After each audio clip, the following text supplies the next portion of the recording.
Entonces no sabemos la causa, las madres son jóvenes, muchos factores teratogénicos pueden ser la radiación, muchas cosas, ¿sí? Pero es verdad que el diagnóstico de estas malformaciones a veces son casuales, ¿sí? Ni siquiera, no de rutina agarramos un bebé, le haremos ecografía renal, no, tiene que haber alguna otra malformación para buscar y ver, ¿no? Entonces, por eso es que la etiología es muy variada, ¿no? Haremos algunas cosas. Siguiente.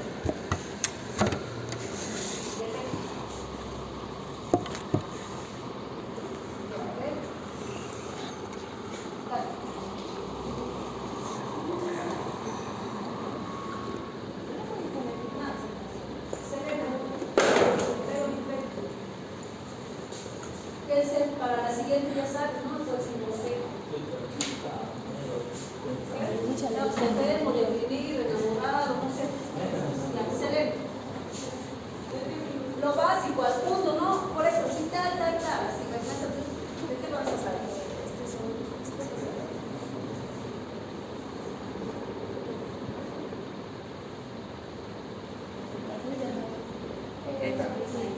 Bueno, entre las anomalías vamos a ver la parte de lo que sería el parénquima. Ahí tenemos la displasia renal. La displasia renal es de lo que sería generalmente en estos pacientes es unilateral y es un tejido renal. ¿Qué es displasia cerebral? Se supone que es displasia. Displasia es cuando uno de los riñones es más Es una formación de algún tejido anormal, puede haber displasia de lo que sea, ¿no? Estamos hablando de displasia renal. Agenesia renal bilateral. Agenesia prácticamente no se ha formado, puede ser unilateral o bilateral, es lo que les digo que es monorreno. Este último nació un bebé, monorreno, tenía los dos, pero hipoplásicos, así chiquititos.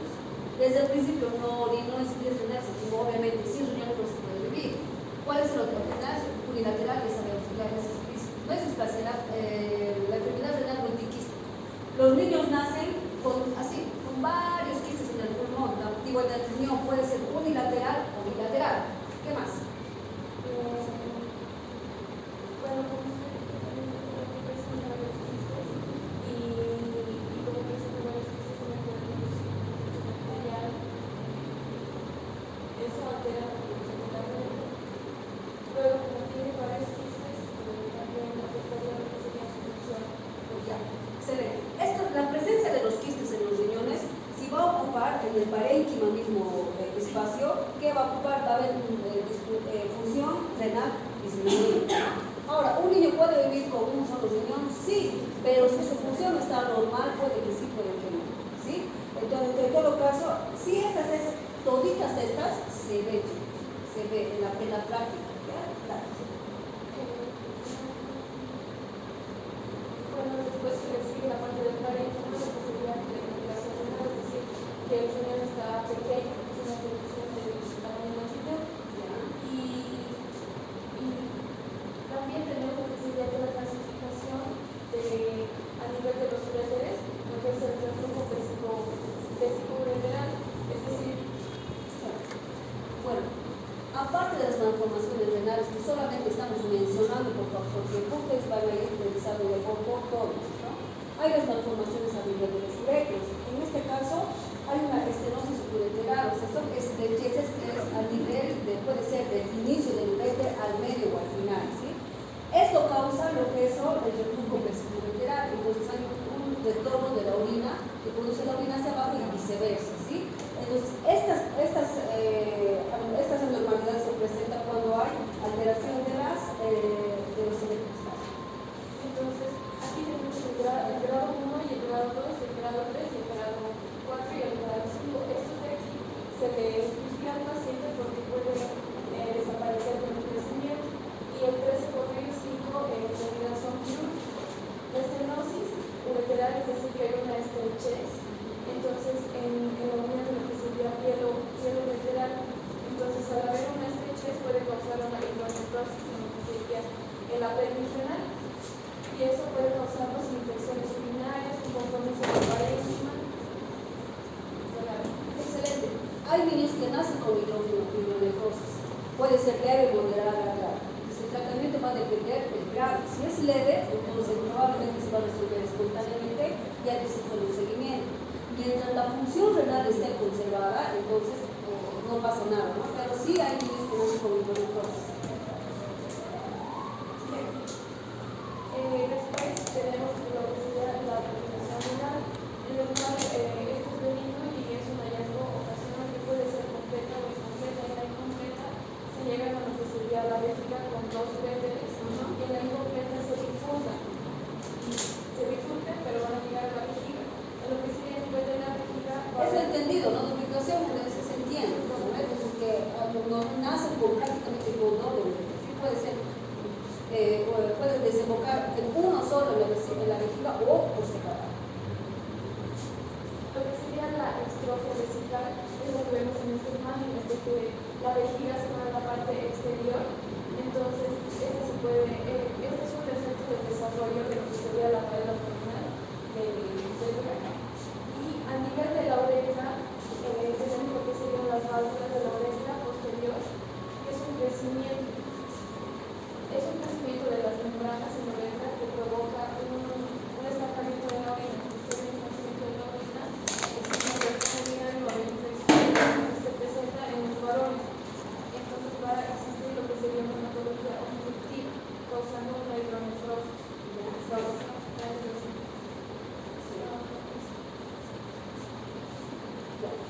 A ver, se ve. Al decir malformaciones congénitas renales y urinarias, falta mencionar uno importante, ¿no? Aparte de la forma del riñón. Por ejemplo, les he comentado alguna vez el riñón en maduro, donde la parte inferior se une, ¿verdad? O sea, ¿qué más? ¿Alguien ha estudiado? Todos han estudiado. ¿Qué malformaciones renales más?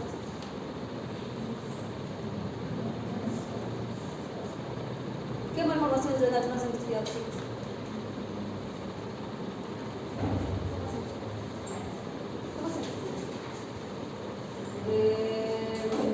Lo básico nos vamos a explicar. Sí, son malformaciones que se encuentran. Los diagnósticos, la mayoría va a ser ecográficamente, ¿sí? También se puede hacer por radiografía con contraste. Entonces, por vena se inyecta y vamos a ir viendo, se va colorando, ¿no? Entonces, se puede diagnosticar mediante gammagrafía, ecografía, tomografía, todo eso se solicita, ¿sí? Cuando hay un reflujo vesiculolateral, ¿qué examen se pide, chicos? Una cistografía friccional para ver el grado, ¿verdad? Eso puede ser para evaluar tanto la vejiga como hasta el riñón inclusivamente, ¿sí? Son patologías bien contaditas que así, chim, la mayoría está aquí, ¿sí? Que aquí le ha tocado, pero no dices que otra cosa. Número del 1 al 20, ¿tú sabes un número? Sí. Rápido. 15 va a ser mamá y contorial. No puede. Otro número. 21. Dispare los dos veces. Tampoco tanto. 14. López Espinosa, la glomerulonephritis estreptocócica, chicos, no es tan común, pero para evitar este daño renal que nos va a indicar ahorita mi compañera, es principalmente hacer un buen tratamiento de qué? De la causa, ¿no es cierto? De un principio tiene que ser la parte antibiótica. Vamos a definir glomerulonephritis como lo que es una inflamación que se va a dar la confusión por lo que es el estreptococo de Guam. Esto es causante de lo que va a ser la hematuria macroscópica y la anemia, y también va a causar la principal causa de morbilidad que se va a dar por las infecciones de estreptococo. Normalmente un niño cuando tiene una infección o nosotros pues, más de la edad de la estreptocócica, ¿no? Cuando esos amígdalas grandes, llenos de pus, y estamos pensando que es de origen bacteriano, a las 2 o 3 semanas recién va a venir los síntomas de esta glomerulonephritis. Tendría que haber pasado una infección primero faríngea, amigdalar, maltratada para que eso se presente, ¿sí? Entonces, lo que su compañera está explicando es lo que prácticamente es claro. Con lo que es mediante la biología, se va a dar puede ser secundaria a la puede ser una afección que se va a dar la piel. ¿Qué se llamaría la afección de la piel por el estreptococo? equivoco. La Escarlatina. Yo he visto pacientes con escarlatina, aunque es raro, pero hay cosas con diarios y todo, entonces igual el tratamiento es el mismo, pero puede en este caso afectar la parte del riñón. De eso estamos hablando ahora. Bueno, ahí como mencionan, pueden haber infección de las vías, pioderma, infecciones cutáneas que pueden funcionar también. Con lo que respecta al cuadro clínico, el paciente puede llegar asintomático, puede llegar a presentar la depresión, puede haber hematuria, se puede presentar un edema periuretario, puede haber mancha general, dolor abdominal, fiebre, oliguria, que se pare.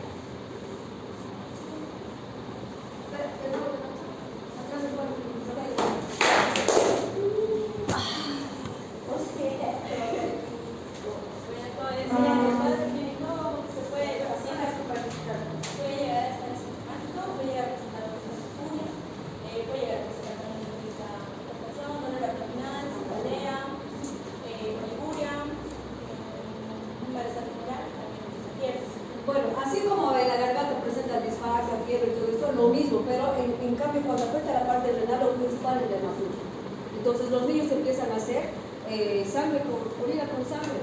Entonces de repente les preguntas, ¿ha tenido alguna infección? Puede sospechar, pero por el diagnóstico vamos a ver qué se pide. En el diagnóstico se puede llegar a ver porque para ser más específicos se pide en este caso que es para ser positivo. ¿Qué? El ácido, que sería el Ácido. A ver, ¿qué es el ácido? El ácido, a lo que leí, es que da positivo si es que ¿Pero qué significa? ¿Quién lo lee? ¿Quién es el ácido? ¿Qué es? El asto. Asto.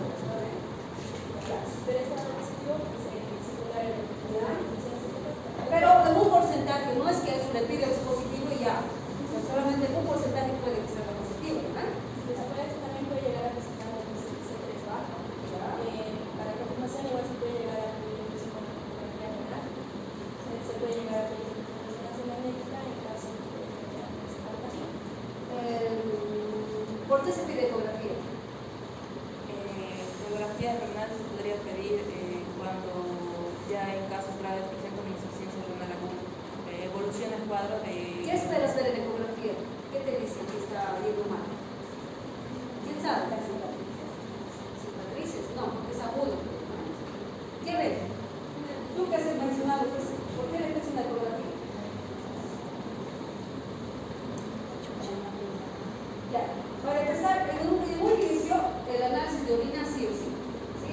Puede que no les dé datos de infección siempre, sino datos de daño renal. En ese caso va a haber hematuria, células epiteliales, cilindros, todo lo que hemos dicho que se pide un sedimento urinario, ¿sí? Luego lo que ya su compañera ha indicado, bueno, de alguna de las sacarás, pero es ácido también, ¿sí? Luego el cultivo de faringe, de piel, sí. Se puede pedir el cultivo de la secreción faríngea, pero en este caso, como ya ha sido antes la infección, generalmente es negativo, ¿sí? No hay algo específico que les diga, pero más es este diagnóstico clínico, ¿sí? Pero en este caso el niño va a venir edematizado, con hematuria, con fiebre, con malestar general, que se ha dado cuenta que es inespecífico, puede presentar en muchas patologías eso, pero el antecedente de haber tenido una infección estreptocócica o de garganta, que les dice 1 o 2 semanas antes, les hace sospechar, ¿sí? Claro. Con lo que respecta al tratamiento, sí, este es va a ser de prevención y también seguir la restricción de las líquidas y las sales. Como le dije, se puede llegar a las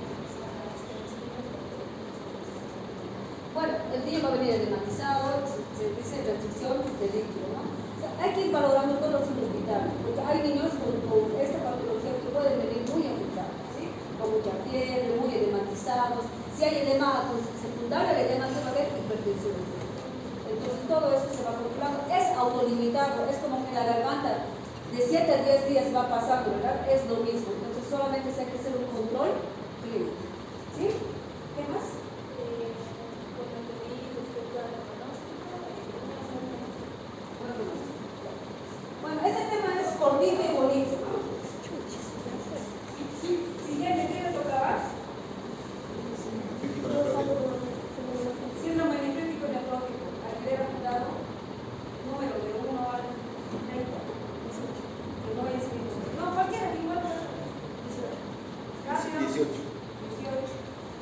Mariana Rojas, Rosa, no está Rosa.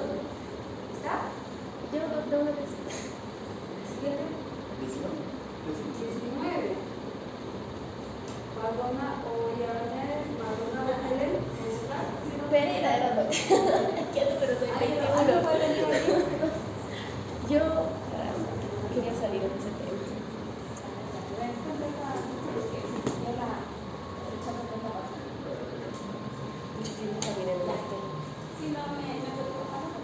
Ya, como definición de la enfermedad, esto va a ser un desorden renal que va a estar causado por el aumento de la permeabilidad de la barrera de filtración glomerular. Va a constar de lo que es una pérdida o una alteración de la función de los podocitos que resulta en la aparición de la proteinuria vesical.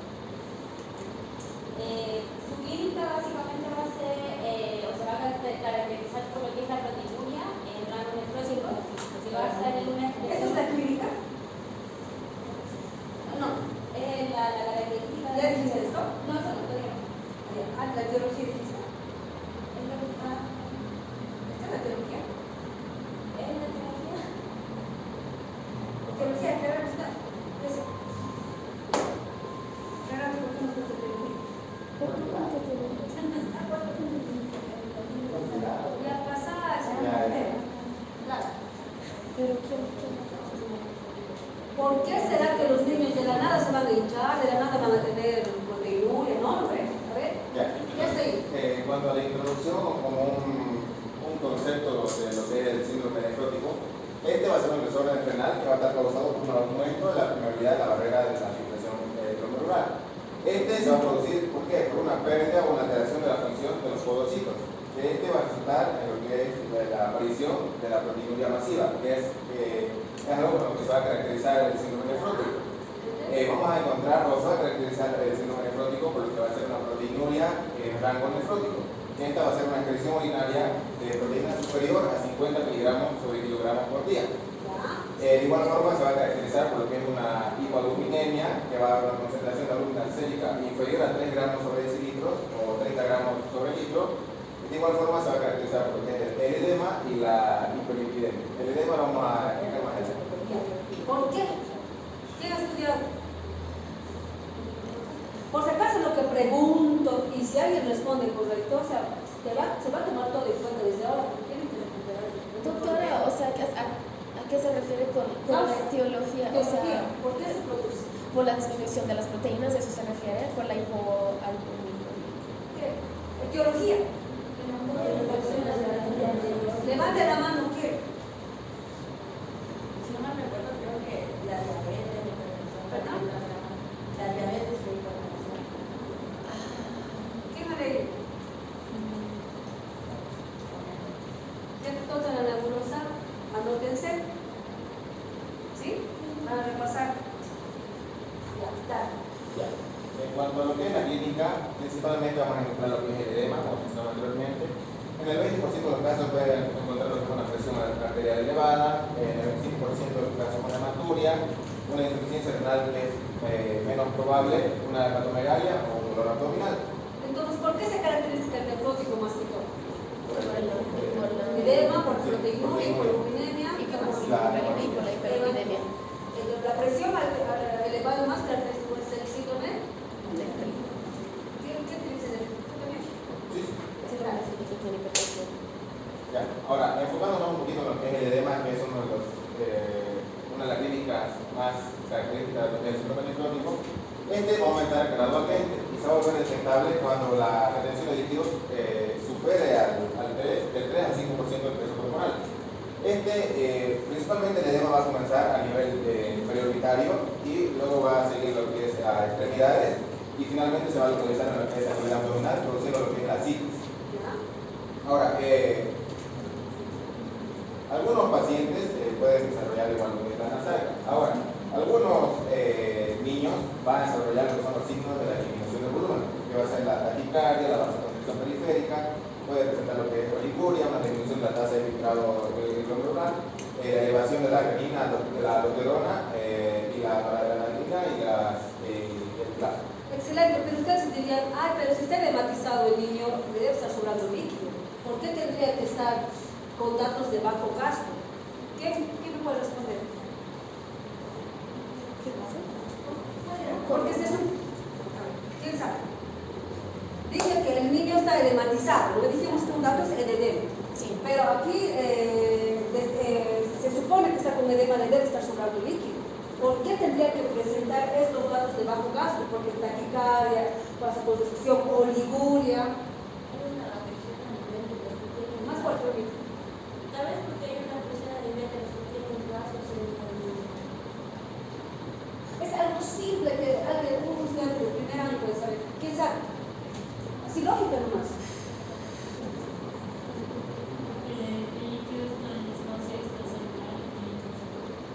Ay, por ahí. Se supone que cuando está viendo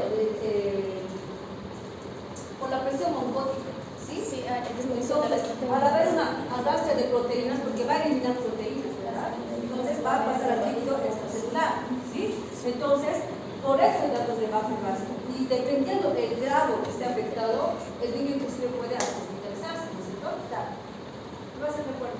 Ahora, en cuanto al diagnóstico, principalmente se va a realizar lo que es un EGO, un examen general de orina, en la que vamos a encontrar un aumento de la proporción de proteína creatinina en 24 horas, que va a ser mayor o igual a 2 miligramos sobre mililitro, o 200 miligramos millimol, o mayor a 3 o igual en cuanto a lo que es la actividad reactiva, va a estar mayor o igual a 3. Y vamos a encontrar lo que es la hipogluminemia, que esta va a ser, vamos a encontrar una albúmina sérica menor a 30 gramos sobre litro o 3 gramos sobre decilitro, o podemos encontrar lo que es el edema, cuando el nivel de la albúmina no se encuentre disponible.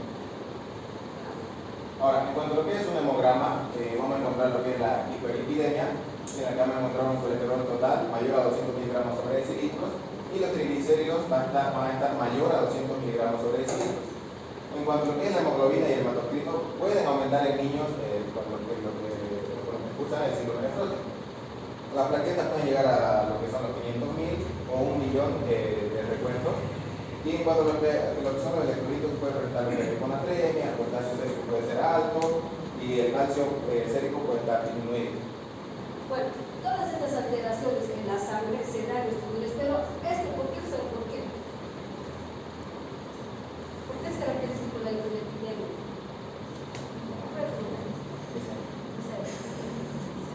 ¿Quién sabe? Doctora, porque hay déficit de lo que es la albúmina, entonces el hígado empieza a secretar lo que son lípidos. Ahí perdieron. Entonces, esto es característico para diferenciar un nefrítico, ¿sí? La hiperlipidemia. Ahora, todas estas alteraciones electrolíticas es secundaria de edema. Si va a haber retención de líquidos, va a hemodiluir la sangre, es por eso que el sodio va a disminuir el hiponatremia. En este caso, al revés, el potasio va a ser más bien alto, ¿sí? Y el calcio también va. Tratamiento. Y ahora, en cuanto al tratamiento, en cuanto a las medidas generales, vamos a considerar lo que es la restricción hídrica, obviamente por el edema que está presentando el paciente. En lo que es en mayores de 10 kilos, niños mayores de 10 kilos, el volumen total debemos mantener en lo que son 800 mililitros cuadrados día. Lo que son en niños menores de 10 kilos, debemos mantener un volumen total de 80 mililitros kilogramos día. Y luego, según las pérdidas insensibles y adherencias, debemos lograr un aumento de la ganancia de peso del 1%. Bueno, si el niño está edematizado, con hematuria perfectamente estable, te digo, ¿qué vaya a su casa? No. Generalmente se interna, ¿por qué? Porque hay que hacer un buen balance hídrico para ver qué cantidad de líquido le vas a dar. Entonces, ustedes hacen un balance hídrico de todos los ingresos, todos los egresos, ven la diuresis, con la presión. Entonces, de acuerdo a eso, ustedes vamos a tratar de restringir líquidos hasta fundir un poco los serenes, ¿verdad? A eso se refiere la cantidad de líquido que está dando, ¿ya? De igual forma, el aporte de las calorías y la proteína vamos a hacer según el requerimiento del flujo urinario. Debemos evitar el reposo en cama por el riesgo de trombosis y debemos mantener obviamente un balance hídrico neutro y el control, como siempre debemos realizar, de los signos vitales. Ahora, en cuanto a lo que son los medicamentos, vamos a administrar lo que son los corticoides. En un paciente nefrótico menor a 12 años que no presente características sindrómicas ni antecedentes familiares, le vamos a administrar lo que son los glucocorticoides. En el caso que tenga respuesta completa, vamos a administrar lo que son los glucocorticoides de 8 a 12 semanas. En el caso que presente una recaída frecuente, le vamos a dar la ciclofosfamida, por ejemplo. En el caso que presente una recaída poco frecuente, el glucocorticoide. Y depende de los esteroides, otro medicamento como el micofenolat. Ahora, en el caso que no presente respuestas por 4 o 6 semanas en el paciente, debemos realizar lo que es una prueba genética, una biopsia de riñón, y debemos realizar lo que es se puede presentar un bloqueo del sistema renina-angiotensina-aldosterona. Ahora, en el caso que el paciente sea un mayor de 12 años, que no presente características sindrómicas ni antecedentes familiares, se debe realizar lo que es una biopsia o una prueba genética. Y debemos derivar ya a un centro más especializado. Bueno chicos, este síndrome nefrótico, el tratamiento es, lo principal de todas las patologías renales es el prevenir. Les he comentado, ¿verdad? El riñón cuando no está al 80% arruinado recién da síntomas. Si no hacemos un buen tratamiento de este síndrome nefrótico, ¿qué va a pasar? Si el niño recae nuevamente con corticoide, ¿qué estamos haciendo? Dañando el riñón cada vez más, perdiendo funcionalidad de las nefrones, ¿verdad? Yo he conocido un chiquito que me acuerdo hasta ahora siempre, que me daba pena, y era esta causa, pero no sabíamos la etiología que ustedes van a estudiar y probablemente el hecho que sea por el examen, ¿sí? Este niñito venía hematizado con hematuria, se le daba corticoides endovenosos, se quedaba un tiempo, se perdía, a los meses volvía otra vuelta todo una pelotita, ¿sí? Era un síndrome nefrótico así, caballo, pero todo el tiempo darle el glucocorticoide no está bien. Entonces, por eso es que hasta cierto punto manejamos nosotros y después hay que pasarlo a inmunología. De este niño se estaba sospechando una etiología inmunológica, ¿sí? Este tema es bonito. El nefrítico es parecido, pero los síntomas varían en algo. Entonces, ustedes lo van a leer para ir avanzando porque tenemos muchos temas, chicos, ¿sí? Entonces, el nefrítico lo van a leer ustedes. ¿Qué tema venía luego? Nefrítico ahora. Era nefrótico. Ahora es nefrítico. ¿No vas a saltar? ¿No pasa nada? Sí. ¿Qué Lesión renal aguda. ¿Perdón? Lesión renal. Ah, vale, qué lindo tema. Eso tendríamos que hablar más que el nefrítico, ¿ya? ¿A quién le ha tocado? ¿23? Rojas, Centeno, Jocelyn. Jocelyn. ¿Has estudiado Jocelyn? Aquí está, doctor. Intenta. Ahorita voy a ir ayudando con la leyenda y la biología, ¿sí? Este tema es muy bonito, chicos, la lesión, bueno, como que pues, lesión renal aguda puede ser insuficiencia renal aguda, ya es antiguo. Actualmente ya se habla de falla renal aguda, daño renal agudo o lesión renal aguda, ¿sí?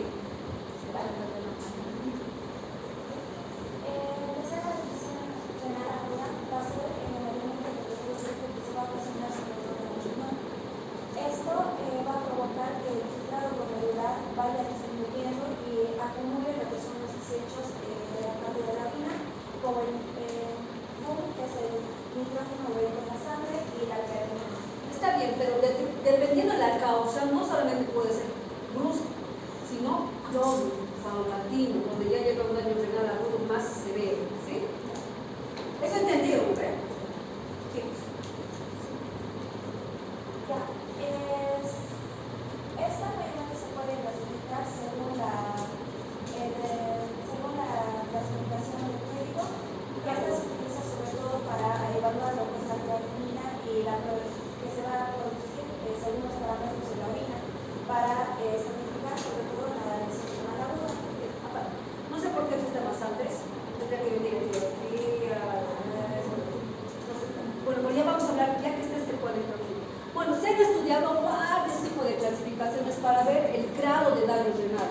Entonces está el rifle, que es muy característico desde hace años para pediatría, el rifle simple, modificado, que van actualmente, este es el que, digo, este es el que se usa en pediatría y también en reumatología. Y la mayoría de estas clasificaciones se basa en dos cositas.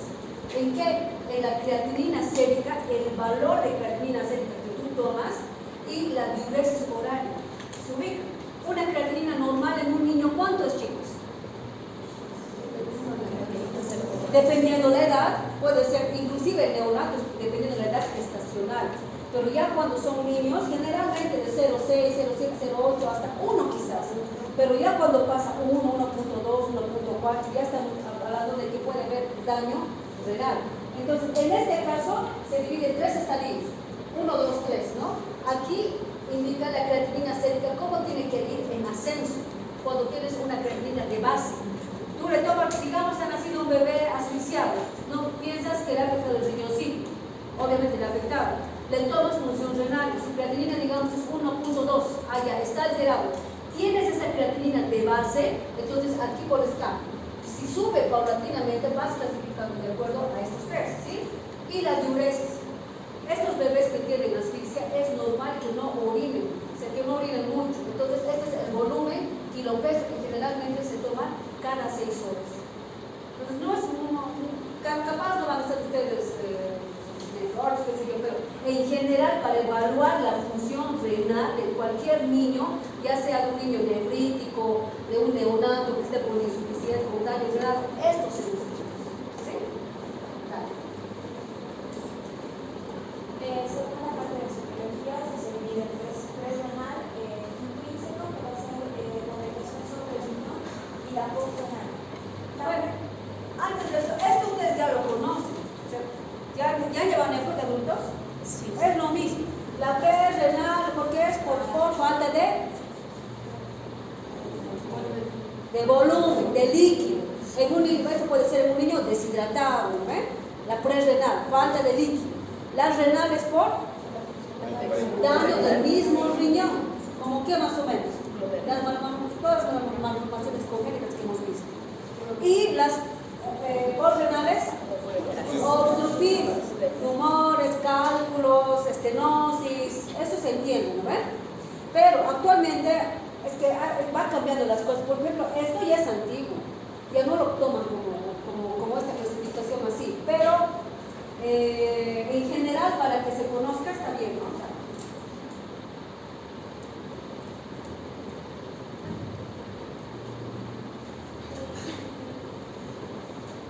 Nuevamente, aparte de las lesiones de la disminución de la función, en algunos casos se ve que solamente ocurre la lesión. Cuando es un daño renal pre-renal, ¿qué es el tratamiento? El líquido. Si un niño, qué sé yo, le falta sangre, está anémico y está haciendo una insuficiencia pre-renal, ¿qué le vas a dar? Sangre. Si un niño ha venido con diarrea, full deshidratado, con ojos hundidos, grado 3, todo, ¿qué le vas a dar? Fisiológico, líquidos, lactatos. A eso se le. Y el renal, dependiendo. Cuando ya es de causa renal, siempre, chicos, una glomerulonefritis aguda, puede ser post-esportocócica, de cualquier causa, chicos, lamentablemente no hay tratamiento. Cuando ya está dañado parte del riñón, no hay tratamiento. Por eso, el mejor tratamiento de la enfermedad renal, ¿qué es? La prevención. El tratamiento de una postrenal, ¿qué es? Si es cálculos, cirugía.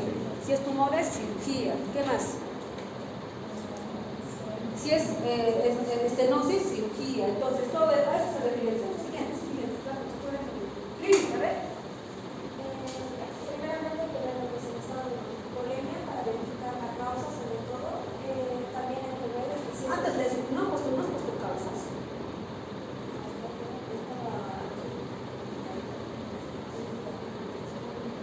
Ya. ¿Dónde está aquí la sepsis? Están las causas. Eso sí le daremos una leidita, ¿ya? Le vamos a soltar. La pre-renal.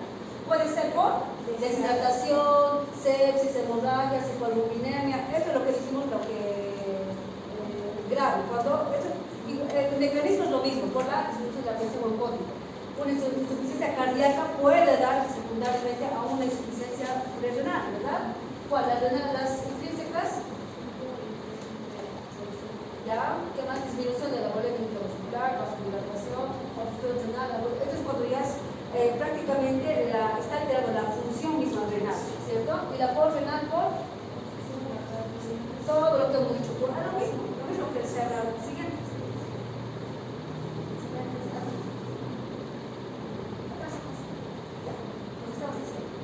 hay que ver también los indicadores y las mucosas.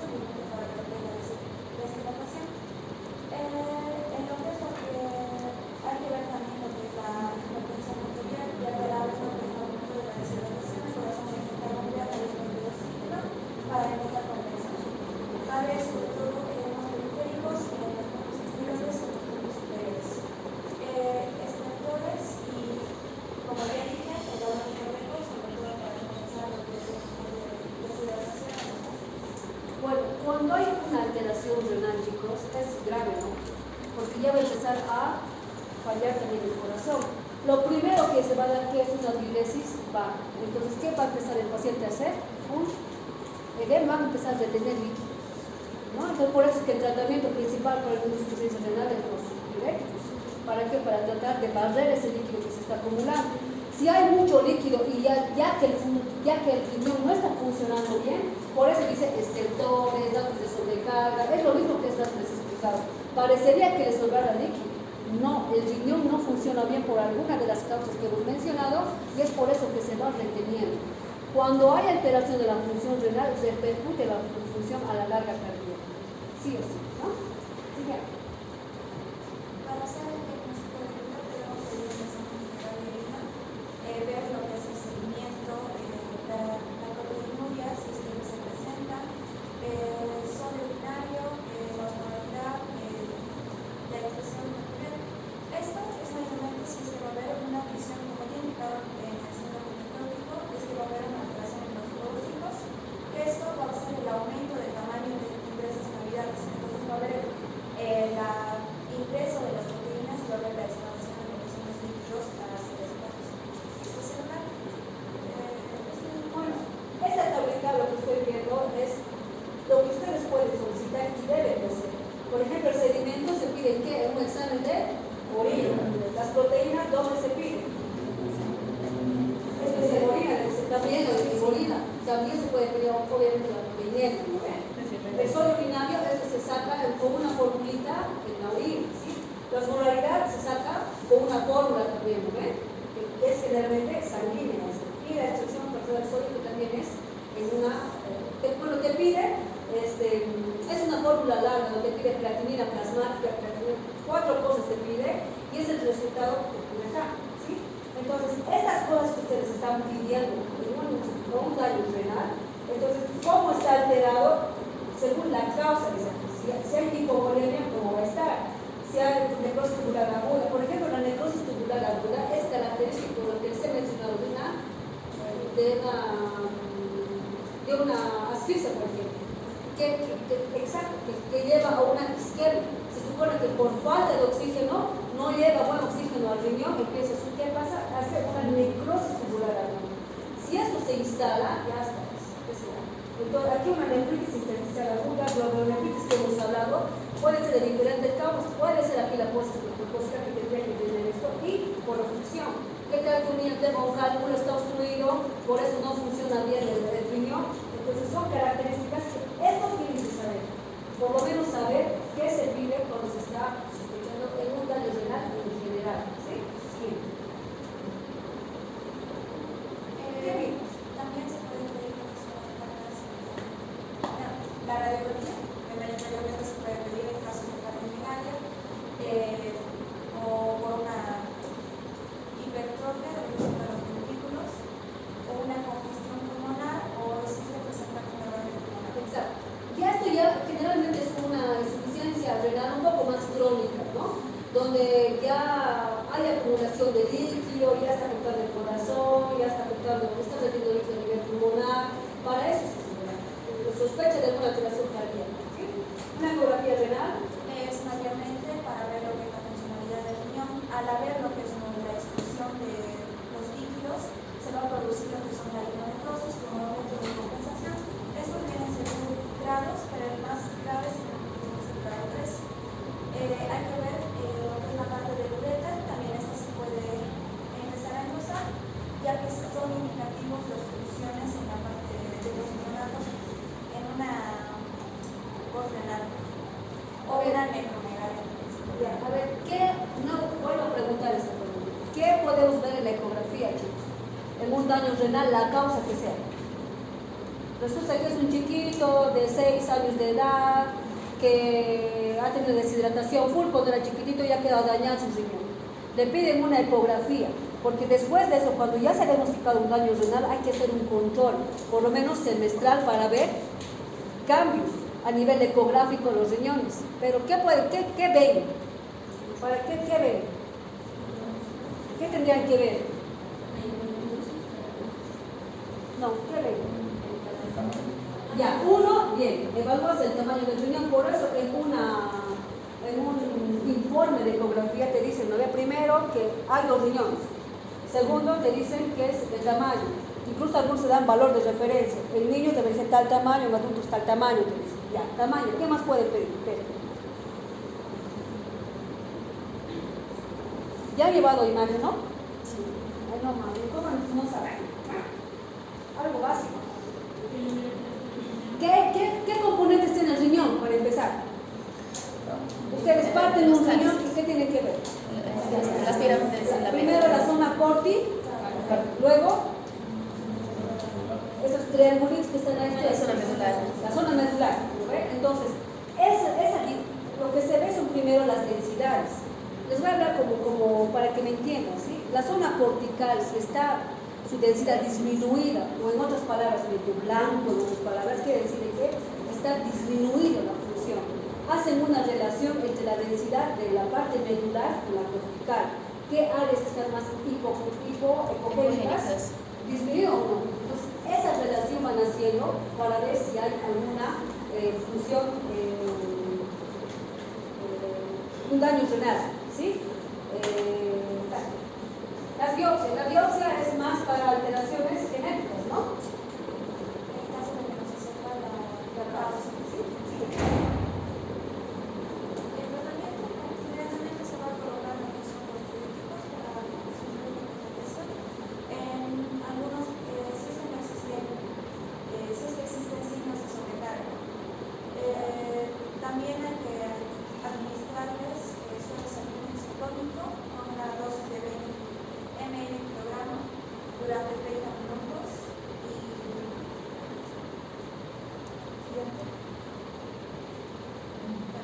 la diálisis es el caso más grave de la Chicos, el tratamiento primero, uno es tratar la causa, de acuerdo a qué ha sido, ¿no? Uno es si es prerrenal o si es por falta de líquido, ya dijimos, ¿no? Segundo, hay que evitar, si el paciente está hospitalizado, los medicamentos nefrotóxicos. ¿Qué medicamentos nefrotóxicos conocen? Los AINES, ¿qué más? Bueno, la mayoría de los antibióticos tienen su toxicidad, ¿no? Porque la mayoría son de excreción renal. Por eso existen tablas o las dosis modificadas cuando hay un daño renal. Entonces, pero ustedes, ¿cómo dicen cuando hay daño renal? ¿Qué tienen que saber? Hacer el seguimiento de la creatinina, ¿no? ¿Verdad? Eso es la... ¿Qué se saca? Tasa de filtrado. Tasa de filtrado. ¿Quién sabe cómo se saca? Tasa de filtrado glomerular. Era la edad con el valor de creatina. Claro. Sí, en las páginas. Era lo principal que tenías que poner. ¿Cómo evalúas una función renal? La creatinina, ya. Ahí, de acuerdo al código, dice, ¿no ve? Tienes uno de basal, sube 0,3 miligramos, pero ¿cómo sacas la creatinina? Bueno, la creatinina que del laboratorio. ¿Cómo sacas el filtrado glomerular? Por 1.75. Ustedes tienen el valor de filtrado glomerular, entonces todos los antibióticos dicen, si tiene este valor, puedes darle normal la dosis, pero si está muy bajo, o sea, quiere decir que está funcionando, filtrando mal el riñón, disminuyen a la mitad o a la cuarta parte la dosis del antibiótico, ¿sí? De acuerdo en otros países hacen la dosificación plasmática de cada antibiótico, chicos, hasta eso hacen. Nosotros así, más simple lo hacemos, ¿sí? Pero tienen que saber, ¿verdad? ¿Cómo te llamas? Dinos tú. No creo que no hayas estudiado decir, ¿cómo se saca la tasa de filtrado glomerular?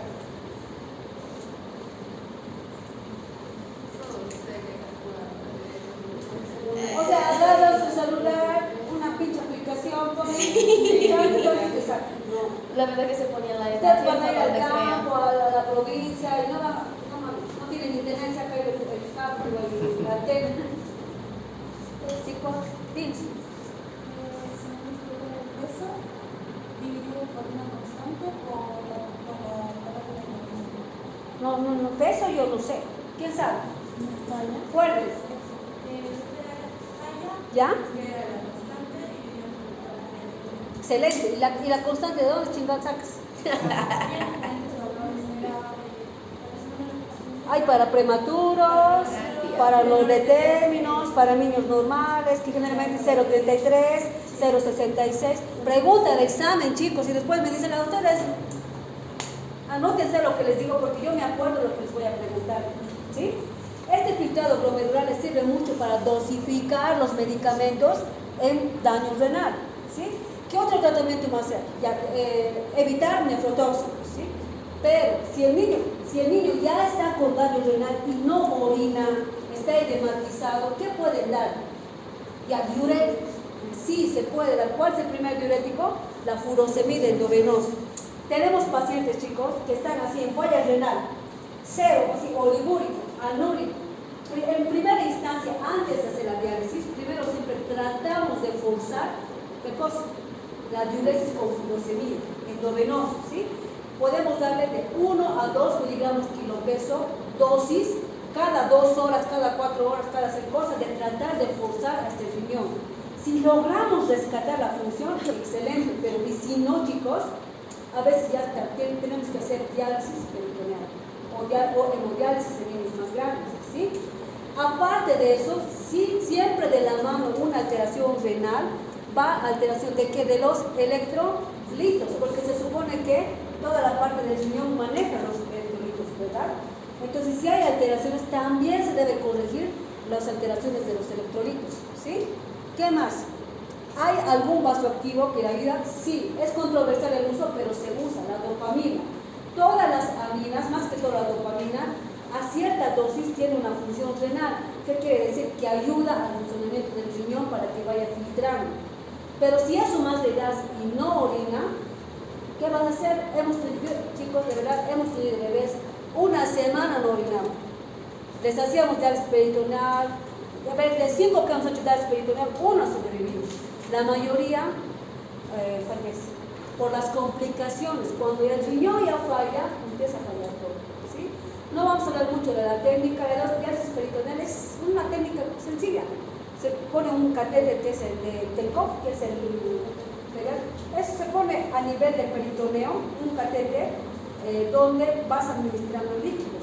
Se supone que esos líquidos, que es generalmente el peritofundín se llama, que tienen diferente polaridad, ¿para qué vas? Para que haces como lavados peritoneales que mediante el peritoneo se hace el intercambio de líquido y en ese líquido que introduces el peritofundín y sale, se supone, con los elementos de desecho, con los azoados. Funciona como el riñón, pero el peritoneo. Pero lamentablemente la mayoría, parece fácil, se hace, pero la mayoría de las complicaciones son técnicas. Se obstruye, se tapa, se mueve, se infecta y es por eso que veces fallece. Cuando hacemos diálisis peritoneales para amanecerse las horas. ¿Por qué? Porque entra, tienes que ver, que sale, tienes que abrir la cosita, es una cosa técnica. No es difícil, pero eso ya es, digamos, cuando los niños están con mucho dolor renal. Sí he visto un niño de mucho tiempo, un bebé, de que ha respondido y ha recuperado su función renal, pero la mayoría no recupera. En neonatos la causa frecuente es la sepsis, pero hay muchas causas por lo que hemos hablado, ¿verdad? ¿Por qué puede llegar a una falla renal? Hay pacientes que han nacido, que tienen falla renal desde neonatos, que ya son pediátricos y siguen haciendo, pero ya no diálisis peritoneal, sino hemodiálisis. Hay un centro de hemodiálisis pediátrico siempre en el hospital, donde todo el tipo de niños hacen hemodiálisis. ¿Sí? Es un tema muy bonito, si ustedes lo repasan con todo lo que hemos hablado y le dan una repasada más, van a encontrar que de todo lo que hemos hablado estamos. ¿Sí? Siguiente tema. Siguiente tema. ¿Qué era?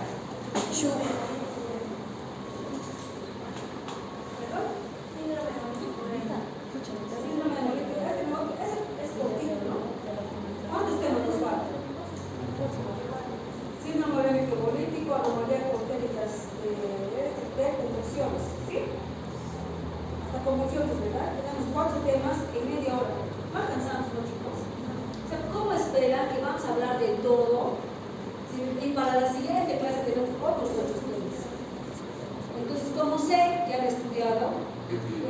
apoyar en ustedes es que vemos los temas que realmente importan, ¿sí?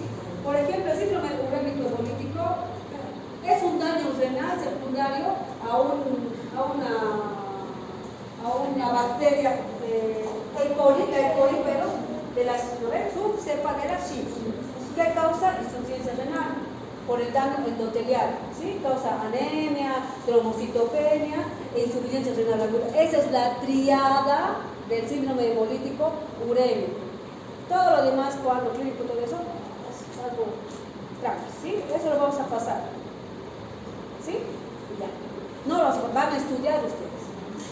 Anomalías congénitas del sistema nervioso central, son más imágenes, ¿sí? ¿Cuál es primero? La hidrocefalia, sabemos. ¿Cuál es el aumento de tamaño? Es la presencia o el aumento de líquido a nivel intracraneal. Las causas, ¿cuál puede ser? De una hidrocefalia. ¿Quién le tocaba hidrocefalia? Digo, hidrocefalia. Las causas eran pueden ser congénitos, pueden ser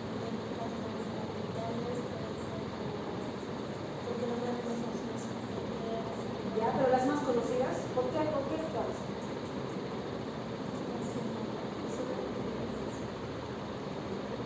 Está seguro, a lo mejor les pones más. Un rapidín, vamos a llegar. Eran 10 minutos para 5 minutos. Sí. El sistema nervioso. Siguiente. Bueno, la etiología ha indicado todo esto: exposición alteratoria, infecciones, diabetes materna, es prácticamente multifactorial. ¿Sí? Siguiente.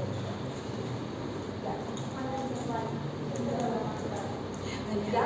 La anencefalia, su nombre está diciendo. ¿Vieron bien? Para empezar un poquito y entender esto, tienen que ver un poquito de embriología, ¿no ven? De cómo se forma, que los pies, cómo se cierra el tubo neural. Ahí van a entender. La anencefalia prácticamente es la ausencia de...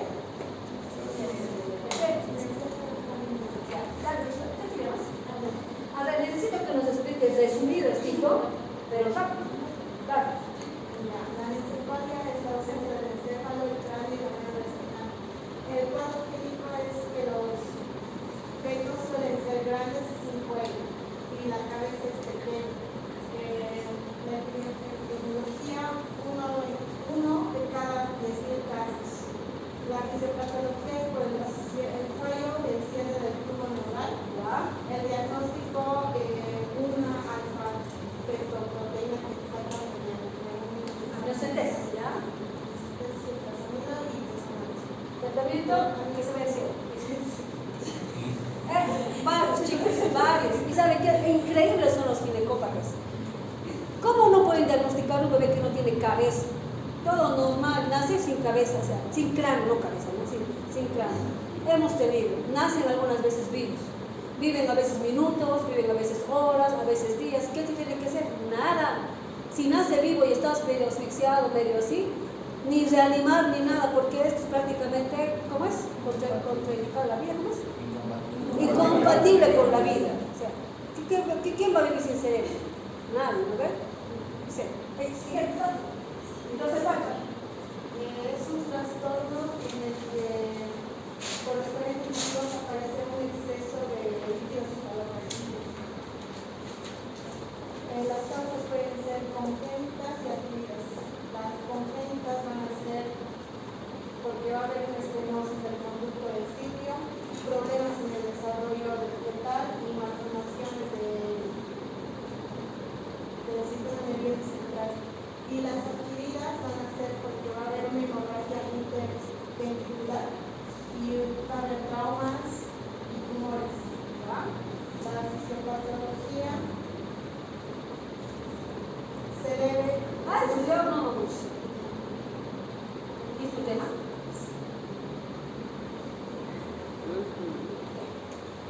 La hidrocefalia, chicos, prácticamente es acumulación de líquido en una piscina en su cabeza de la guagua, ¿sí? Por aumento de los ventrículos laterales, todo eso. Generalmente es por obstrucción del acueducto de Silvio, pero no solamente ese acueducto. ¿Qué otros agujeritos hay?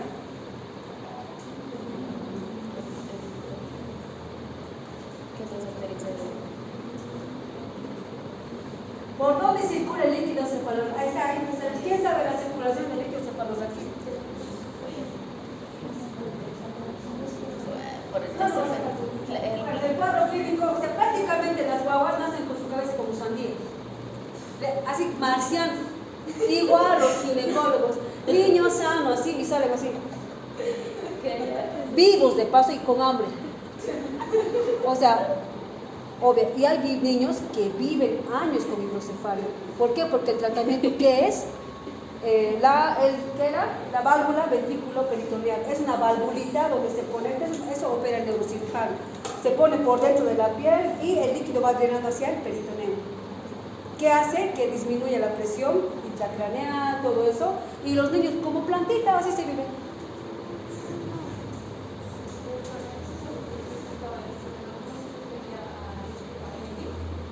Exacto.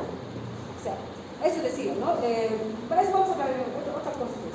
Entonces les decía que el tratamiento de la hidrocefalia es quirúrgico, pero muchas de las hidrocefalias van acompañadas con anencefalia, porque si está lleno de líquido la cabeza, ¿qué cerebro va a haber? En ese caso, sí también es incompatible con la vida, pero hay varios niños que viven y se van a sus casas operaditos.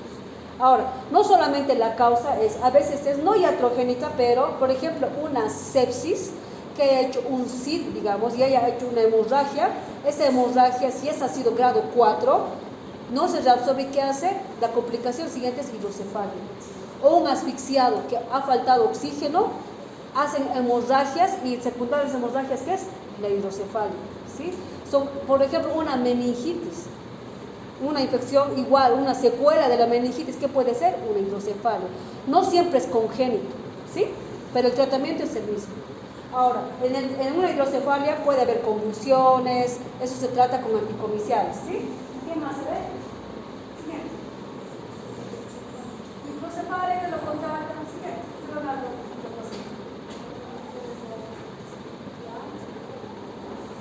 Siguiente. Eso, también.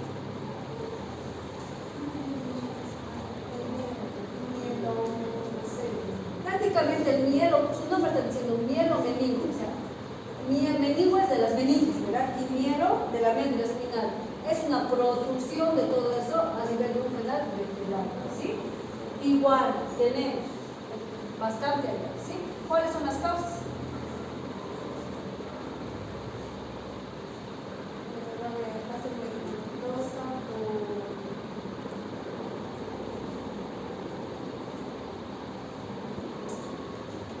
A ver, ¿qué dice? Toma ciertos medicamentos para tratar las convulsiones durante el embarazo. Bueno, sí, puede ser, o sea, madres que sean epilépticas, que estén tomando medicación, ¿sí? ¿Qué más? Esto sí, esto es esto. Y que ha tenido antes su bebé con estímulo. Siguiente, paro clínico. ¿Cómo te llamas? Entiendo que no eres preparado, pero lee. A ver, defendete. Por la pérdida de la sensación, problemas para moverse, va a tener partes del cuerpo que están por debajo del hidrocefalia, neumonías de la noche. Dependiendo de esta producción, puede ir acompañado de producción también nerviosa. Entonces, dependiendo de la afectación del nervio, puede que el niño tenga alteración, inclusive hasta caminar. ¿Sí? Puede ser, no puede tener, ¿qué es? Control de esfínteres. Esos son ya casos graves. ¿Qué más? El diagnóstico prácticamente nace en los signos de destino, ¿ya? La ecografía puede hacerse y el tratamiento es quirúrgico, pero muchas veces no se puede. Cuando ya hay nervios involucrados, varios de los neurocirujanos prefieren no operar. ¿Sí? Siguiente. Es lo mismo, solo de meninges. ¿Sí? Siguiente. Siguiente. ¿Qué más? Entonces, el escándalo final. Siguiente. ¿Cómo se llama? Entiendo que estamos practicando para hacer el proceso, ¿sí? Los estoy preparando para la vida.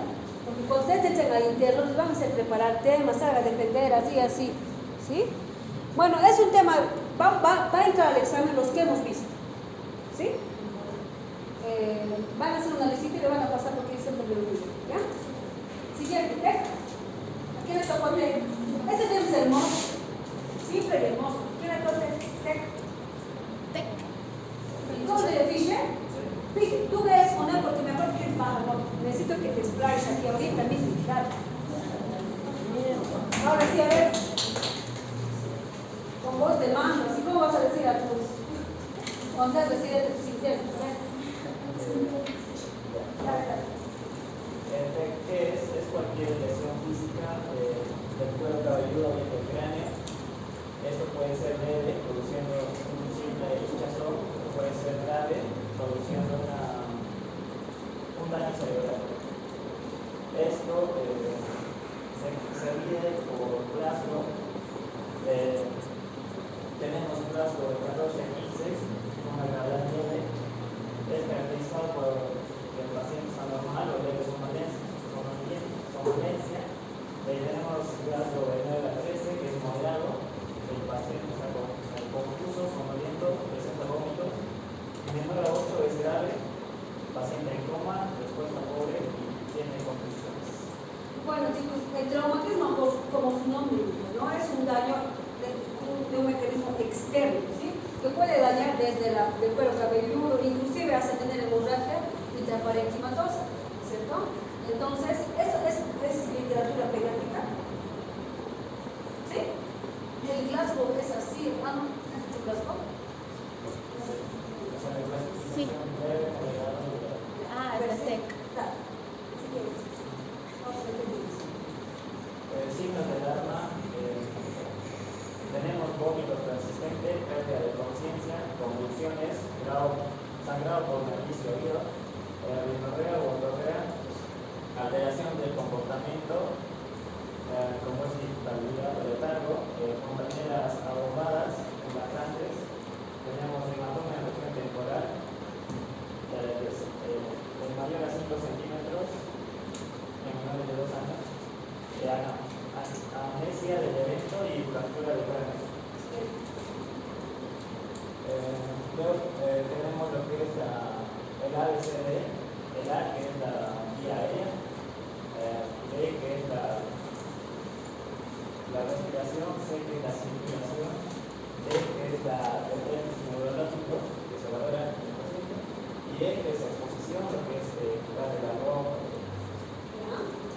Luego, escala de plasma pediátrica, tenemos que valorar la respuesta ocular, verbal y motora.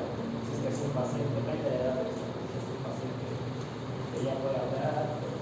O sea, generalmente, mayores a 2 años, 3 años, lo único que varía es la respuesta verbal. Porque se supone que a un niño grande o adolescente tú le hablas y te dice, ¿no? Pero un niño de menos de 2 años no habla. ¿Qué tiene que se evalúa? Diferente. Esa escala pediátrica va a estudiar, ¿sí? En la exploración física tenemos que valorar lo que son las fontanelas, los reflejos, el tono, el tropismo, las que son las pupilas, la inhalación, la respuesta al dolor, palpación del cráneo y búsqueda de hematomas. El diagnóstico lo hacemos por tomografía computarizada sin contraste. Está indicado si hay síntomas de alarma o plasma menor a 15. Cuando es un trauma leve, se puede evitar lo que es la tomografía computarizada y se puede hacer otros estudios como una radiografía de fontanelas.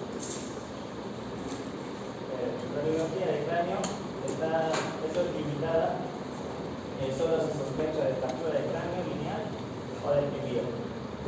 Una ecografía transforamedular en lactantes para guía de PECA. Esto se hace para evitar lo que es una tomografía computarizada innecesaria.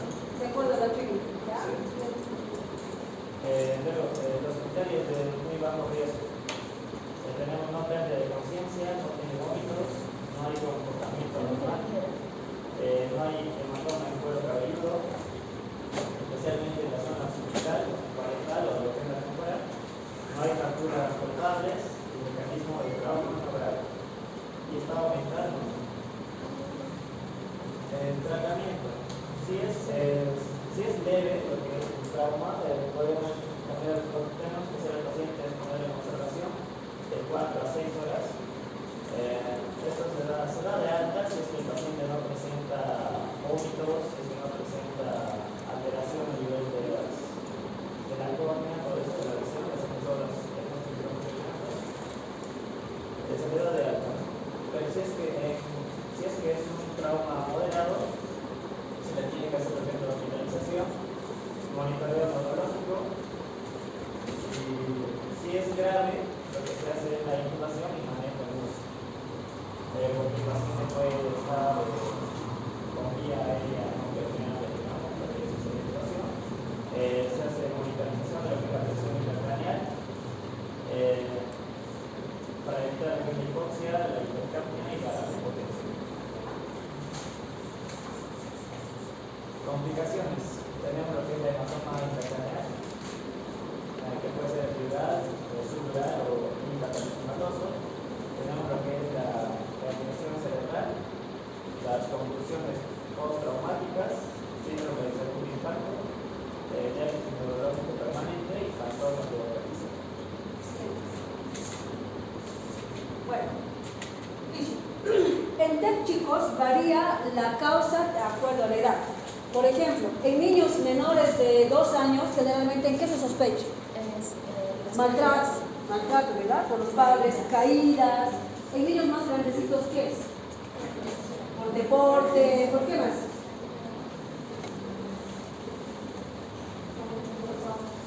Bueno, les comentaré que muchas veces de las dos TEC se ha identificado que es causado por los padres a veces.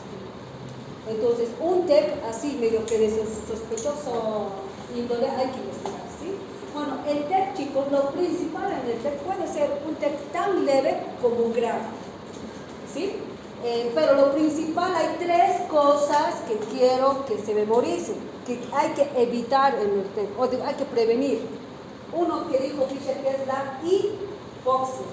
Se supone que cuando hay un daño neuronal a nivel del cerebro, hay que primero darle un buen apoyo de oxígeno. Imagínense que tu paciente está pequeado ahí, nadie le atiende, sobrevive y ha tenido mucho tiempo de hipoxia. ¿Qué va a pasar? Dependiendo del área que esté, puede quedar hasta planta. Puede que no camine, puede que no hable, no sé. Lo principal, hay que evitar la hipoxia. Lo segundo, hay que evitar lo que sigue de la hipoxia es la isquemia. La isquemia sí o sí, chicos. La isquemia ya es como áreas infartadas donde ya perdiste la función. Y lo tercero, ¿qué es? ¿Fischer? Cuando hay una hemorragia, aumento de la presión intracraneal. Si hay datos del aumento de la presión intracraneal y el TEC es grave, cualquier rato se puede, ¿qué cosa? Está aumentando la presión intracraneal, ¿qué puede pasar? Colapso, confusión, epilepsia. Herniación. O sea, está creciendo y el tallo encefálico se presiona y se chinga el paciente. ¿Sí? Entonces, eso hay que evitar. Entonces, hay TECs que vienen las mamás a las 3 de la mañana y se ha caído en mi cama. Así, de la cama y dice, sí, se ha caído y asustada la mamá viene. Muchas de las veces no pasa nada, pero hay veces que lo subestimamos y viene y el paciente sí realmente, digamos, tiene otra cosa, y resulta que tiene una pequeña hemorragia o algo. TECs leves, de acuerdo al Glasgow, puede ser monitorizada en la casa, pero ya TECs moderados tienen que ser intrahospitalario. Para eso me acuerdo que mi doctora a los internos cada 2 horas les llevaban aquí, 2 de la mañana Glasgow, no sé, a las 4 de la mañana, así. Así se monitoriza el Glasgow cada 2 horas en niños cuando están con datos de alarma. ¿Cuáles son esos datos de alarma? Alarma de deterioro neurológico. Resulta que ha entrado un niño que es un TEC moderado, no tiene mucha clínica, pero le estás hospitalizando. ¿Qué tienes que vigilar?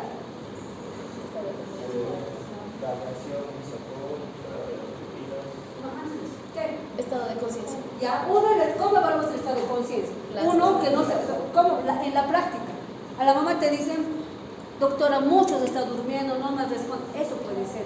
Lo contrario puede ser muy irritable si es el niño, muy irritable, puede hablar cosas incoherentes. ¿Qué más? Lo que dijiste, los vómitos. Los vómitos están para qué? Un aumento de la presión intracraneal. ¿Qué más?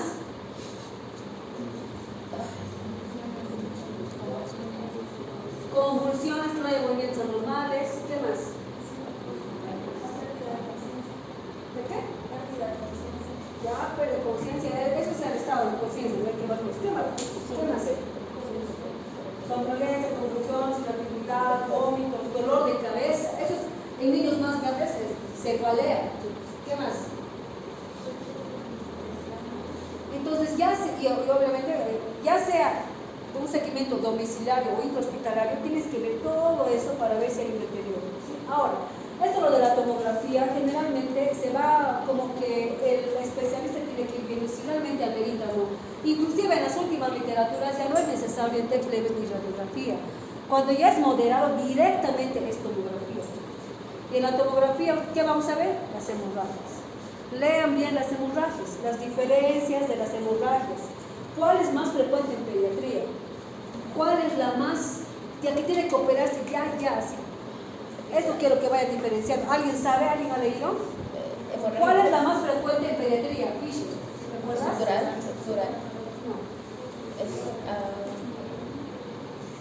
O sea, ahorita que yo me voy acordando cosas, miren qué va a pasar, ahora podemos hablar media hora, una hora más de tema. Empezando por las causas, el mecanismo del golpe, podemos hablar aquí, no hay tiempo, están bien. Entonces, repasen los tipos de hemorragias. El más grave es el intraparenquimatoso. El más frecuente en pediatría es el epidural. Y el que tienes que operar ya no vas a hacer dura más. Pero generalmente es más asignatura. ¿Sí? Entonces, todo eso vayan repasando, estudiando el tratamiento. Si hay hemorragia, ¿qué es? Quirúrgico, drenar el sangrado. Si presenta convulsiones, anticomiciales. ¿Qué más?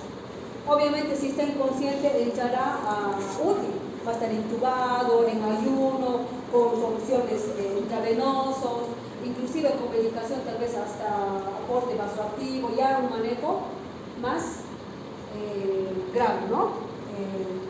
Más complicado, ¿sí? Lo general estamos hablando y les estoy dando pautas de lo que tienen que ir leyendo más, ¿sí?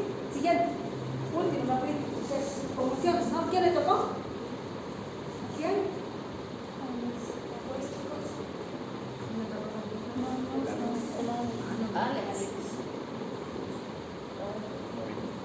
¿Quién es Camacho? no está. ¿Camacho qué? Camacho, mamá. ¿No está? No. ¿Y ya preparado para su tema? ¿Ha mandado? Sí. Ya, número, la está en el dato. ¡No! ¿Qué grupos son? El B, ¿no? Cristina. ¡Uy! Cristina, Kimberly.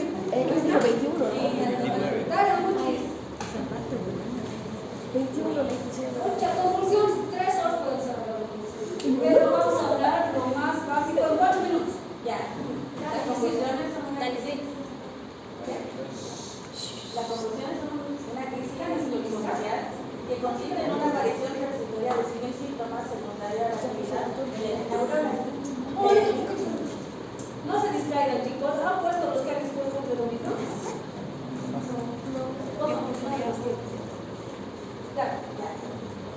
Anómala, básicamente la neurona. También puede ser sincrónica en el cerebro. Las crisis comisionales locales van a ser crisis comisionales parciales simples, que vienen sin alteración de la conciencia, y las que son parciales complejas con alteración de la conciencia. Y también están generalizadas. Prácticamente las convulsiones que son descargas eléctricas, que pueden ser transitorias o pueden ser hasta llegar al estatus. Un estatus epiléptico significa que 30 minutos, ya sea neonato o niño, no deja de convulsionar la causa que sea. Por más que le coloques cualquier medicamento, ese es estatus convulsivo. Ahora, esta es una clasificación antigua que está bien.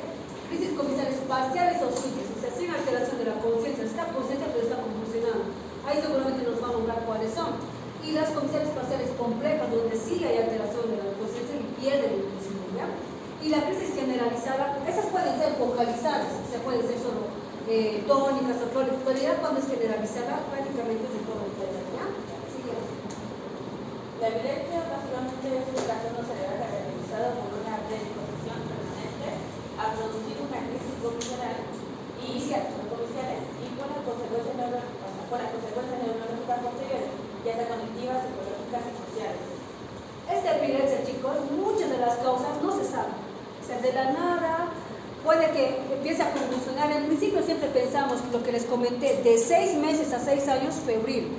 Si hay fiebre, dices, ah, sí, por eso puede convulsionar. Pero si ya esa repetición, al mes de nuevo convulsiona, a las 2 semanas de nuevo convulsiona, ya el niño se puede catalogar cuando son varias veces una epilepsia. Y muchas de las veces no identificamos cuál es la causa, ¿sí? Esto es lo que dice, es muy importante porque trae muchas consecuencias.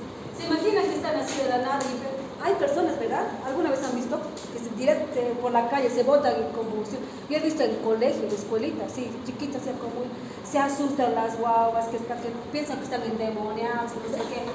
Si no se hace un tratamiento correcto, porque la epilepsia y las convulsiones son tratables. Eso, aparte que son tratables, son controlables. Otra de las definiciones del síndrome epiléptico, que básicamente son los trastornos síntomas que presenta uno o más de las crisis condicionales, ya sean específicas y que tengan una edad concreta de inicio y un pronóstico determinado. Su evaluación de la primera crisis va a ser una valoración primariamente por la vía respiratoria, dándole ventilación. También tenemos que ver la función cardíaca, la temperatura, la presión y la glucosa, que son bastante importantes. Luego el paso 2 será determinar las crisis sustanciales generalizadas, como habíamos hablado anteriormente. Por ejemplo, las focales se caracterizan por síntomas ya sean motores o sensitivos, y las crisis focales y generalizadas pueden ser tónico-clínicas, tónico-neoclónicas y atónicas. Debe registrarse la duración de la crisis y del estado, que es bastante importante, del nivel, ya sea también del nivel de conciencia, y examinar el protocolo. Chicos, las convulsiones, hay muchas clasificaciones, especialmente ¿sí? Pero en general, por ejemplo, son neoclónicas, dice, entonces son movimientos musculares. Puede que haya movimiento o de un ojito, de una manito, o de un piecito cortante, ¿sí? Tónicas es cuando se pone espástico. Y ya son tónico-clónicas cuando van, eso sí es más grave, las generalizadas que van. Y focalizadas significa cuando puede ser de un solo miembro o de arriba abajo, y generalizadas generalmente de todo el cuerpo, ¿sí? Entonces, eso es por las descargas eléctricas que hace el cerebro. Ahora, las crisis febriles generalmente se dan, estas convulsiones por fiebre generalmente son benignas, que no tienen repercusión en la función neuronal. En cambio, las crisis epilépticas, por cada convulsión que se presenta, se mueren neuronas, chicos. Por eso decía, ¿no? Que tiene una repercusión cognitiva, todo eso en los niños, ¿sí? Estas generalmente se presentan cuando cualquier causa de la anterior vez creo que les comenté, ¿verdad? En un niño que tenga la misma edad, todo, puede convulsionar con 38 y otro igualito, con 40 no convulsiona.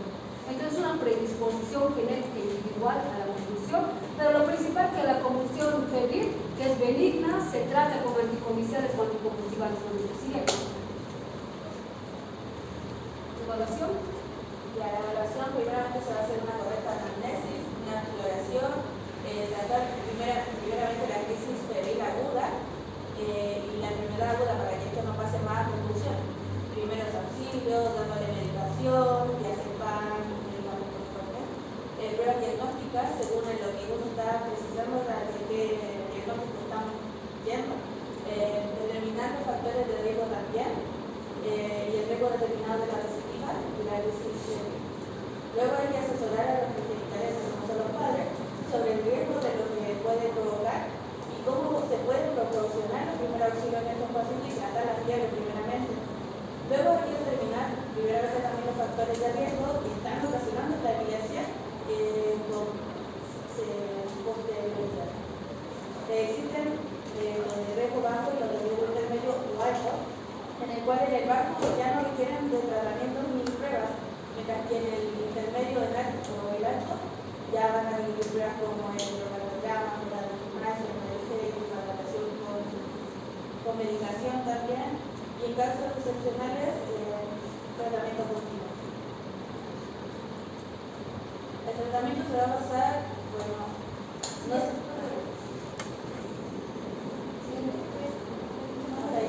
Hasta ahí esto. Bueno, saben chicos, para que un niño convulsione, muchas causas de acuerdo a la edad. Por ejemplo, un bebé neonato, hasta alteraciones hidroelectrolíticas, una hiponatremia severa, una hemorragia, una sepsis. Fiebre no, porque dijimos de 6 a 6, ¿no ves? 6 meses a 6 años, ¿verdad? Entonces puede ocasionar crisis convulsivas, ¿ya? Ahora, el tratamiento de estos chicos, generalmente en emergencias, si un niño viene convulsionando, niño pediátrico estoy hablando, generalmente se da diazepam. ¿Cuál es la dosis? ¿Alguien sabe cuál es la dosis del diazepam? En niños. ¿Ya lleva fármaco de niños?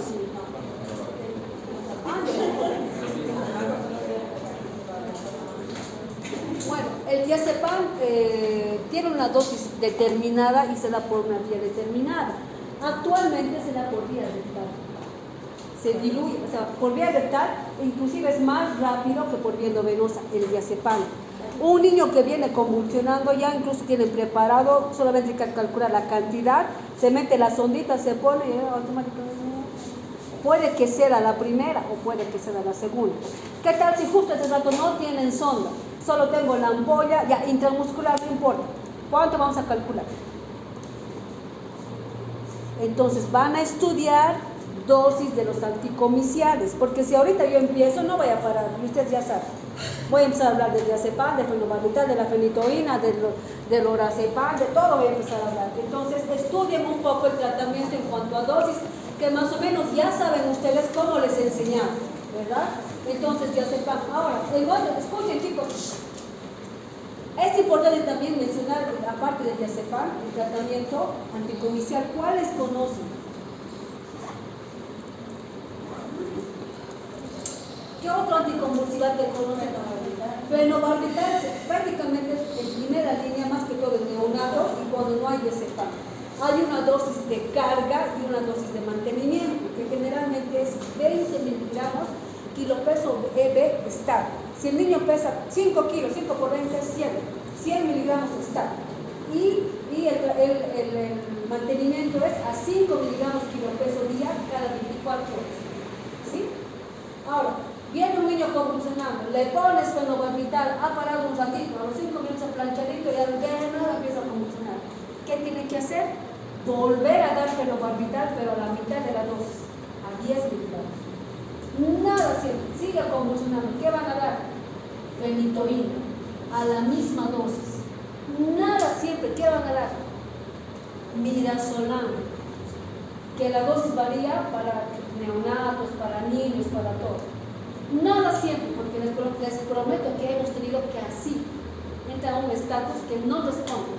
¿Qué pueden usar?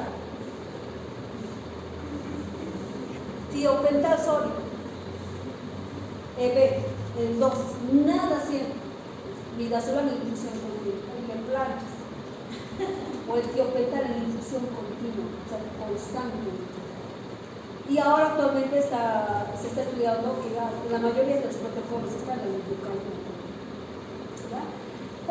Falta tiempo, chicos. Por ejemplo, la anterior de la neuróloga del hospital, de neonato, nos da una clase hermosa y tengo los videitos ahí de cuándo, porque los neonatos, chicos, es bien inespecífico. No es que un neonato, está convulsionando. No, puede que este chupeteo sea confusión. O sea, son diferentes datos en el neonato que no son específicos de confusión. ¿Sí? Muchas veces nos confundimos, por ejemplo, están haciendo hermanitos. Puede que sea un dato de hipocalcemia y no de confusión. ¿Cuál es la diferencia? Si tú le haces, tratas de parar y sigue así, entonces es convulsión, pero si tú le paras, tú le dices así, es hipocalcemia. O sea, podemos hablar muchas cosas. O sea, los datos clínicos en niños más pequeños son más inespecíficos. En niños más grandes sí. Como les digo, han debido ver convulsionar en la calle, ¿no es cierto? Ahora, el tratamiento es ese. El diagnóstico, chicos, generalmente puede haber convulsiones, y como decimos, internas. O sea, tú no ves hacer nada al niño, pero le conectas un electroencefalograma, un monitor, con los electrodos, que está registrando las convulsiones, y te registra ahí si hay convulsión, a qué hora, a qué minuto, cuándo, y el niño clínicamente no hace nada. Entonces, ¿qué quiere decir? De que todavía hay confusiones. Por eso en niños epilépticos, una vez que ya se establece el tratamiento de mantenimiento, se hace electroencefalogramas a los 2 meses, a los 6 meses, al año, así dependiendo, para ver que el niño normal puede estar con su anticomicial, llevando una vida normal, pero hacen a veces convulsiones, descargas eléctricas que no se ven. Para eso que se pide un electroencefalograma. Ahora, en niños más pequeños, para el diagnóstico, para ver la causa, una ecografía transfrontalera, sí, aquí había tenido una agenesia del cuerpo calloso, había tenido una hemorragia anterior, una isquemia, una leucomalacia, puede que sea la causa de la convulsión. Entonces, se pide muchas cosas, hasta una resonancia magnética, una tomografía, todo. Pero para exclusiva convulsión, es para ver la causa, pero para ver si hay descargas eléctricas, ¿qué se pide? El electroencefalograma. Entonces ahí ustedes ven, igual es otra cosa de ver en la práctica, cuando reciben, muy bonito, pero sí es para más especialidad, que podríamos hablarlo, pero chicos, no tenemos tiempo. Igual es un bonito tema, estudien la parte farmacológica, que es lo más principal. ¿Sí? ¿Preguntas? Nada, doc. Sí, hay reposición. Sí. Está. Creo que yo puse de 8 a 9 y media el primer grupo. Antes, pero está desde 7 menos cuarto el programa. ¿No ven? 7 menos cuarto, chicos. Pero ahora ya no va a ser tan bonita porque ustedes ya saben cómo voy a trabajar ahora. Entonces, los siguientes, el sábado, los tienen todo el ritmo, los chicos. Cuando ustedes están estudiando, si no hay feriado, no hay. Dedíquense a estudiar todo el viernes feriado. Ahora no hay. El día sábado, al sorteo, ¿quién entra, sale y expone? ¿Sí? Por ahora voy a tomar en cuenta aunque hayan venido a modelar, no importa. Pero para la siguiente ya no va a ser así. Estudien, por favor, chicos. Adelantaremos para el examen. ¿No? Las que van a poner el sábado pueden ser los de lotería. Sí, todo, cualquiera va a ser. Y ahora tal vez yo voy a escoger cualquiera, voy a agarrar, no voy a escoger cualquiera. Ustedes van a escoger, ¿sí? Entonces, por favor, estudien y no se olviden lo que les estoy diciendo. Repasen esto, anótense y repasen hoy si es posible. No me voy a dormir hasta que vaya lo que la doctora ha dicho siempre. Vale. Y que sea su objetivo eso. Y van a ver que después están bien. Y son con las prácticas que les hacen. ¿Sí? Tienen la lista, está con puntitos los que han expuesto. Chao.